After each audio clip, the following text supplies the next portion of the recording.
4వ ఎపిసోడు. ఈ ఎపిసోడ్కి కూడా లైక్లు ఎక్కువే ఇవ్వండి.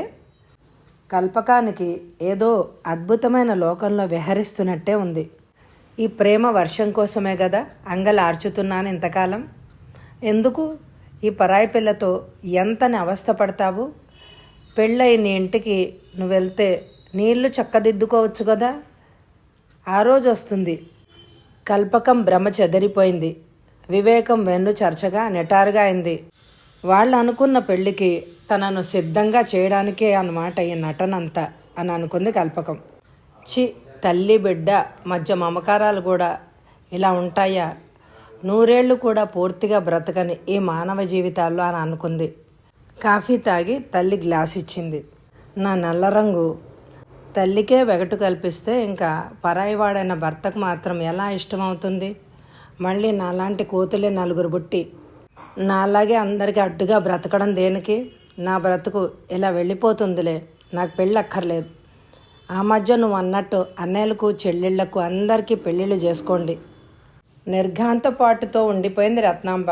కొంచెం సేపటికి తేరుకుని అన్నది, నాకు వెగటని ఎప్పుడైనా అన్నానా? ఏదో పని చికాకులో విసుక్కుంటానే కానీ. పోనీలే, అదంతా ఎందుకు? ప్రస్తుతం నారాబడేగా ఇంటిని గడుపుతోంది. మరి నేను వెళ్ళిపోతే ఎలాగమ్మా? నీకున్న ఎకరాలన్నీ అమ్మేయాల్సి ఉంటుంది ఇంటి ఖర్చులకి. నీకెవరు సాయం ఉండరు. రత్నాంబ ఈ మాటలకు కొంచెం బెదిరినట్టు కనిపించింది స్పష్టంగా. ఈ కాలంలో ఎందరో పెళ్ళిళ్ళు కాకుండా ఉండిపోతున్నారు. పెద్దవాళ్ళకైతే కానీ చిన్నవాళ్లకు పెళ్ళి కాకూడదని ఎక్కడా లేదు. ఎందరో అలా చేసుకుంటున్నారు. అన్నయ్యలకు లక్ష్మికి మంచి సంబంధాలు కుదిరాయి అని అన్నావు కదా ఆ మధ్య.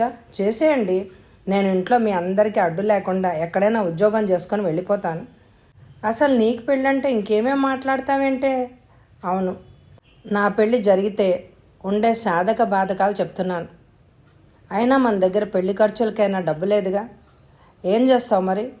ఆస్తిని నువ్వు అమ్మవు, మగబిడ్డలకే కానీ ఆడపిల్లలకి ఇవ్వవు. మా మామ్మగారి పోలికలో ఉన్నాను గనక అసలు ఇవ్వవు నాకు. నాన్నగారికి అసలే డబ్బు లేదు. ఆయనకు కూడా ఎక్కడ అప్పు పుట్టదు. మరి ఏం చేస్తావు?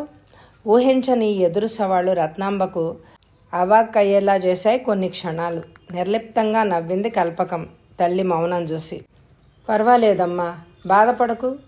మూగిమొద్దు నల్లమొద్దు అని భర్త చేత అతడి పరివారం చేత కూడా జీవితాంతం ఇంకా తిట్టించుకునే ఓపిక నాకు లేదు. 20 సంవత్సరాలుగా ఈ బిరుదులు భరిస్తున్నాను. ఇక ఓపిక లేదు. నేను ఎక్కడైనా ఉద్యోగం చూసుకుని వెళ్ళిపోతే ఇంట్లో ఎవ్వరికి నా అడ్డు ఉండదు. మొండిమొద్దు తల్లిదండ్రుల మాట వెనక ఉద్యోగం చేస్తోంది వృద్ధకన్య అనే మరో బిరుదు కూడా నా బిరుదులకు జోడీ అవుతుంది. లోకం మిమ్మల్ని ఏమందు.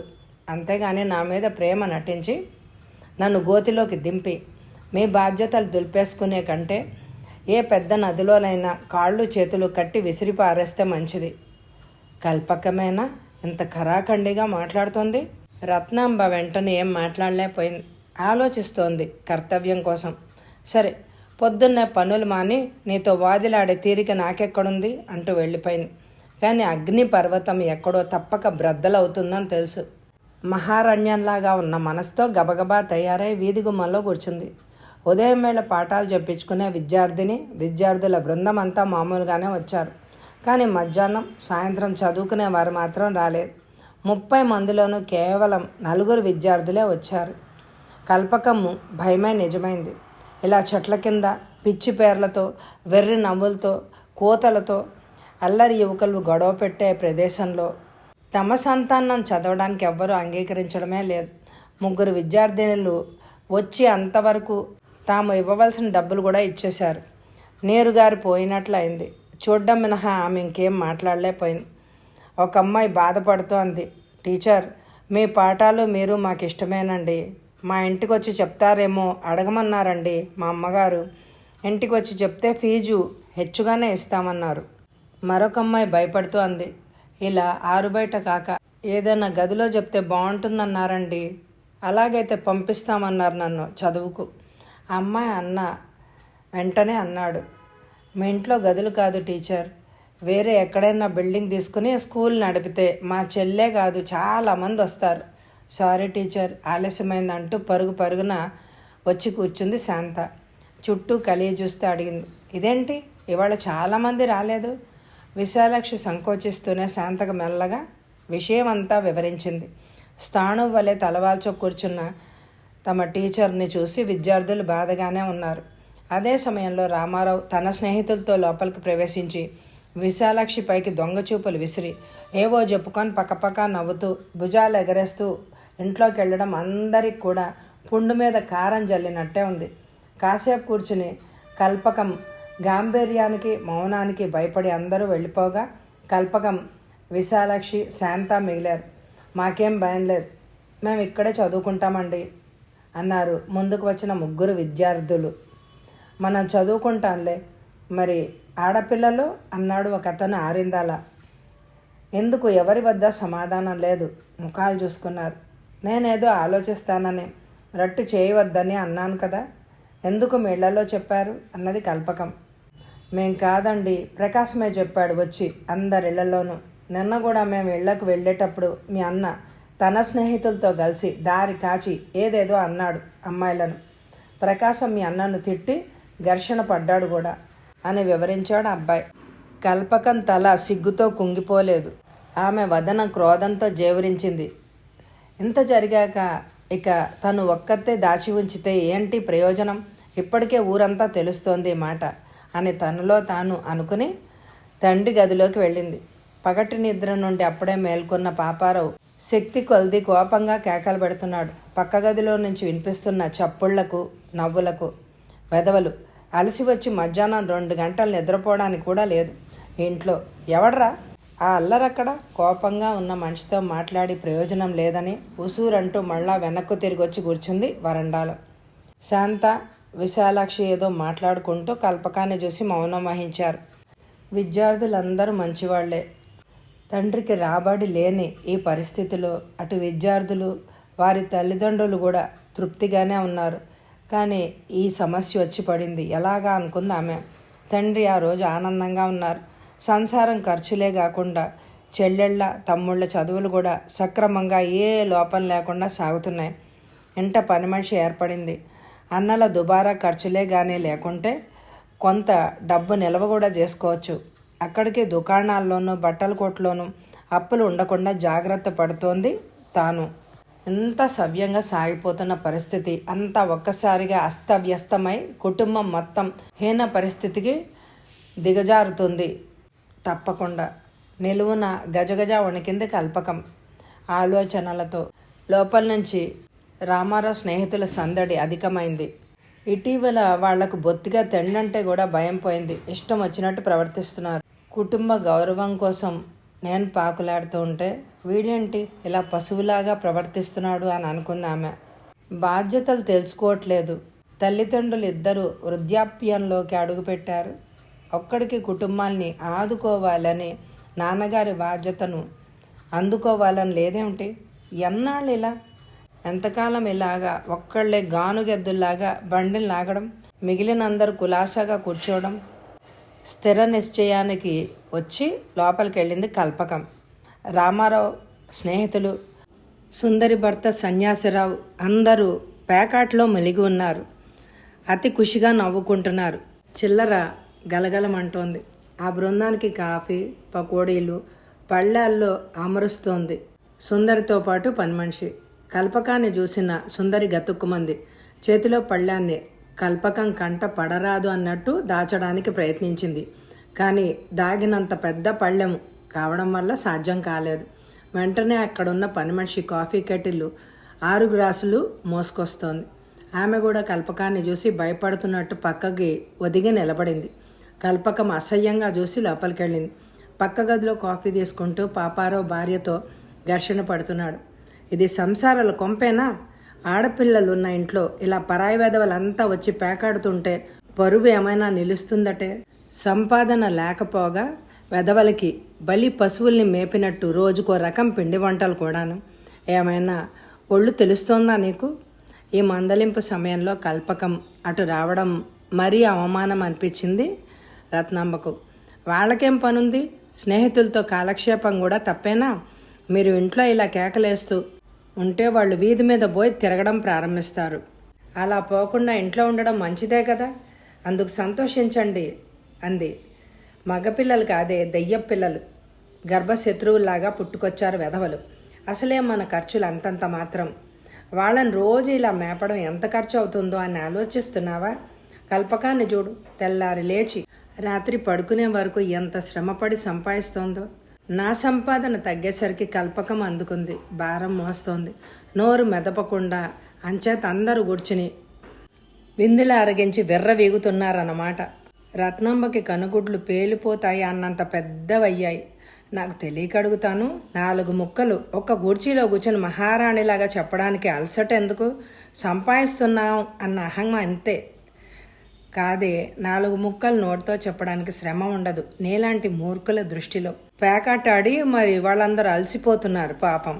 ఎదిగిన ఆడపిల్లలు ఉన్న ఇంటి చుట్టూ ఇలాంటి ఆకతాయి వెధవలందరినీ చేర్చండి బాగా. ఆనక పరువు వీధుల పాలవుతుంది. ఎందుకు అవుతుంది? మనుషులన్నాక స్నేహితులే రారా? మరి మీ విద్యార్థులు అంతమంది కుర్రాళ్ళు రావడం లేదు ఇంటికి, దానికేమంటారు? నిశ్రార్థం అంటాను. సహనం కోల్పోయి శక్తి కొద్ది అరిచాడు. ఇలా నువ్వని ఇంటిని ఈ గతికి తెచ్చావు. ఇదిగో చెప్తున్నాను, ఈ వెధవల్లెవ్వళ్ళు ఇంటికి రావడానికి, పేకాట ఇంట్లో ఆడడానికి వీల్లేదని ఆఖరిసారి చెప్తున్నాను. వచ్చి తీరతారు. ఏం చేస్తారు? కొడుకుల్ని వీధుల పాలు చేయాలనుకుంటున్నారా? అంతలో అక్కడే ఉన్న కల్పకం మీద పడింది ఆమె కోపం. ఏం మహారాణి వచ్చావు? కాఫీ కావాలా, టిఫిన్ కావాలా? అవిగో అందులో ఉన్నాయి, తీసుకో. అలా నిల్చుని భాగోతం చూడపోతే అమ్మని నిత్యం అలా తిడుతున్నావెందుకు నాన్న అని అడగ్గల వయసులో ఎదుటే నీకు? కల్పకం నిదానంగా చూసింది. తల్లికి ఇంకేమీ సమాధానం చెప్పలేదు. నాన్నగారు, మీరు కోపంగా ఉన్నారు. అయినా ఒక ముఖ్యమైన విషయం చెప్పాలి. ఏంటమ్మా? దా కూర్చో అన్నట్టు నీ స్టూడెంట్స్ వచ్చారేమో, వదిలొచ్చావేంటి? అదే చెప్పాలని. చెప్తావు, వింటారు. గారాల కూతురువి కదూ, నేను తేరగా దొరికాను తిట్లకి అంటూ మెటికలు విరిచింది రత్నాంబ. ఆమెను లెక్క చేయి దలుచుకోలేదు కల్పకం. ఆమె హృదయం మండిపోతోంది. నాకు పెద్ద సమస్య వచ్చింది నాన్న. పిల్లలెవరు, ముఖ్యంగా ఆడపిల్లలు, ఆ బయట చెట్ల కింద చదువుకోమని అంటున్నారు. ఒక గది కావాలి నా ట్యూషన్స్ చెప్పుకోవడానికి ప్రత్యేకంగా. ఏ అమ్మా, ఎండలు తగులుతోందా? కాదు అంటూ గుమ్మం వైపు చూసింది. అక్కడ నిలిచి ఉన్న సుందర్ని రామారావును చూస్తూ ఏదో చెప్పబోయి మళ్ళీ ఆగింది. కల్పకం అటు రావడం చూసినప్పుడే రామారావు సుందరి ఆట కట్టిపెట్టి అక్కడికి వచ్చారు. ఆమె తనబాయి ఏమైనా ఫిర్యాదు చేయగలదు అనే భయంతో ఏం చెప్తోంది అని ప్రాణాలు ఉగ్గబట్టి వింటున్నాడు రామారావు. ఎండ కాదంటున్నావు, మరి ఏంటమ్మా అని రెట్టించాడు పాపారావు. బయట ఏకాగ్రత కుదరడం లేదు నాన్న. వచ్చే పోయే వాహనాల శబ్దాలు, అల్లరి ఆకతాయి వెకిలి చూపులు. ఇవాళ చాలామంది మానుకున్నారు. ఇక రాము అన్నారు. పాపారావు హృదయ స్పందన ఆగినట్టే అయింది. అటు రామారావు తేలిగ్గా విశ్వసించాడు. చెల్లెలు తన పేరు చెప్పనందుకు కొంచెం ఊపిరి పీల్చుకున్నాడు రామారావు. గదులెక్కడున్నాయి? తర్వాత బల్లలు కుర్చీలు కావాలంటారు అన్నది రత్నాంబ ఈసడింపుగా. కల్పకం మిన్నకొండ లేకపోయింది.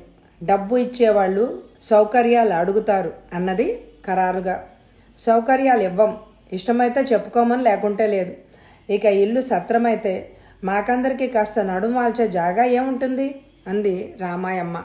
అత్తగారు, అమ్మాయి నాతో మాట్లాడుతోంది. మా విషయాలు మీరు కల్పించుకోకండి, వెళ్ళి మీ పని చూసుకోండి. రత్నమ్మకు కోపం వచ్చేసింది. ఇంటికి పెద్ద దిక్కు ఆవిడగాక ఇంకెవరు చెప్తారు? మా అమ్మ మాటే చెల్లాలి.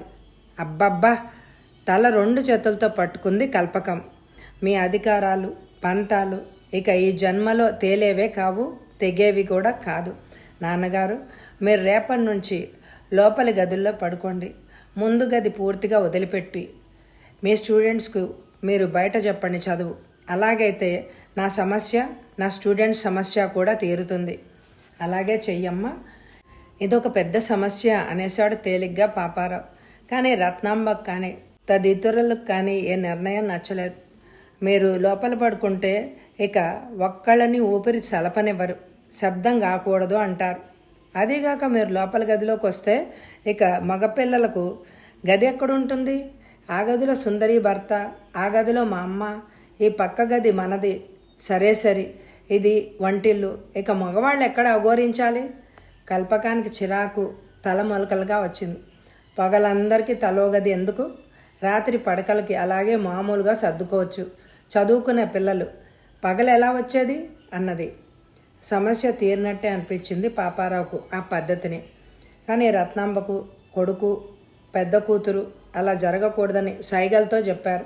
వెంటనే ఆమె వాగ్రూపంలో వెలిబుచ్చింది తన అభిప్రాయాన్ని. ఏమైనా చదువులు లోపల పనికిరావు.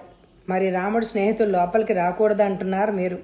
వాళ్ళందరినీ మాత్రం నేనెలా రాణిస్తాను? ఒళ్ళు తెలిసి మాట్లాడుతున్నావా? పేకాట మేళాన్ని రావద్దు అన్నాను, కానీ లక్షణంగా చదువుకున్న పిల్లలకేమిటే? వాళ్ళు రాక మానుకుంటే కొంప ఖర్చులు నడిచేది ఎలాగా? ఆలోచించు. ఆ మాట 10 సార్లు అనొద్దు. ఇంతకాలం వేళ్లవాళ్లే గడిచిందా ఇల్లు? అయితే కుదరదన్నమాట అని కల్పకం అడిగిన దానికి రత్నాంబ కోపంగా చూసింది.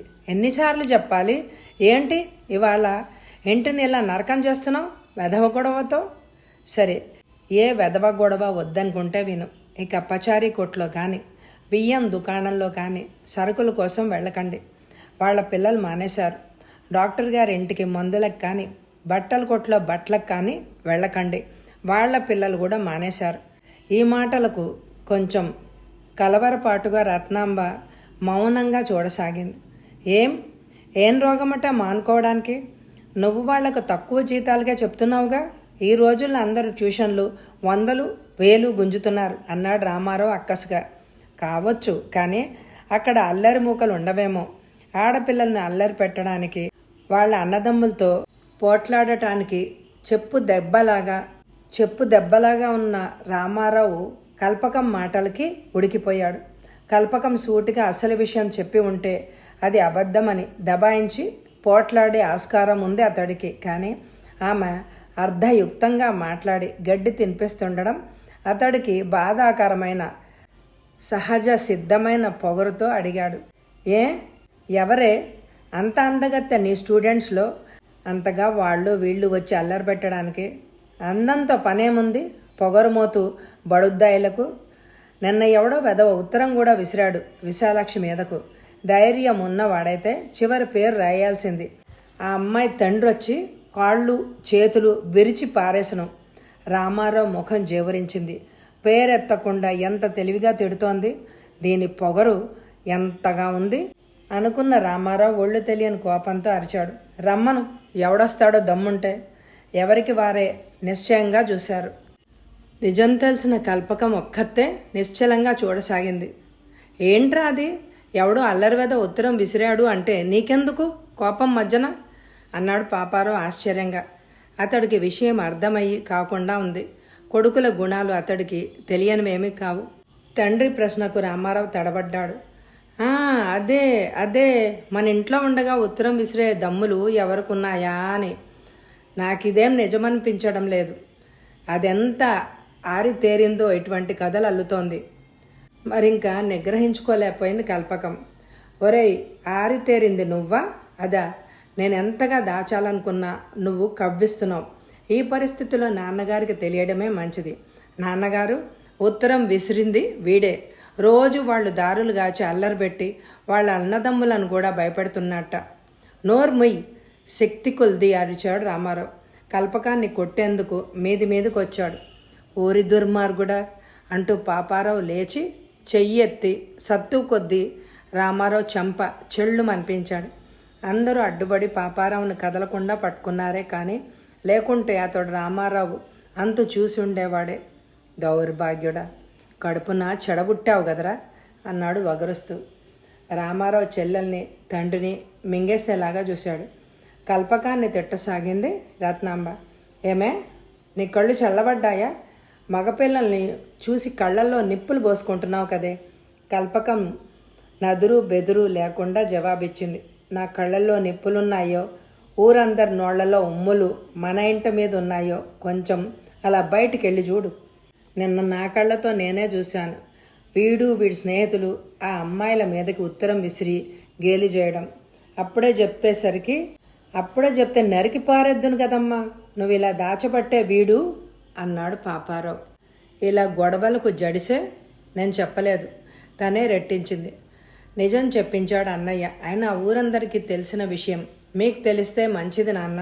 సాయంత్రం వచ్చే విద్యార్థుల్లో 3 వంతులు మానుకున్నారు. వాళ్ళల్లో ఎవరి తల్లిదండ్రులైనా మిమ్మల్ని అడగొచ్చు ఈ విషయం. అందుకే నేను చెప్తున్నాను, ఇక ఇంట్లో ట్యూషన్లు సాగవు. ఏం చేస్తాను, ఇటువంటి అప్రాచ్యుణ్ణి కన్నాక అందరు చెప్పు దెబ్బలు తినాలి. ఆ ఏంటి, తల్లి కూతురు కలిసి మహా పేట్రేగిపోతున్నారు, జాగ్రత్త. ఈ ఇంటికి ఎవళ్ళు ఇంకా చదువుల వంకన రావడానికే వీల్లేదు. నా ఇష్టం, ఉత్తరాలు రాస్తాను అనే కదా నీ దుగ్ధ, నువ్వు సంపాదిస్తున్నావని కదా గర్వం అని పళ్ళ బిగువన అరిచాడు చెల్లెలపైన రామారావు. అవును, ఆ గర్వానికి అది అర్హురాలే. అందుకే కుళ్ళుతో ఇలా దానికి దారి అడ్డు వస్తున్నావా? ఒరేయ్ జాగ్రత్త, నీ గురించి నేను ఇప్పటికే నలుగురి ఎదుట తల వాల్చుకొని తిరుగుతున్నానురా. ఉద్యోగస్తుడివై బాధ్యతగా తిరగవలసిన వయసులో ఈ చెడు లక్షణాలు ఏమిట్రా? వెళ్ళి ఆ అమ్మాయిని, అదే ఆ విశాలక్షిని క్షమార్పణ అడుగు. వాళ్ళ చదువులకు రాకపోతే ఏం తింటాన్రా దౌర్భాగ్యుల్లారా.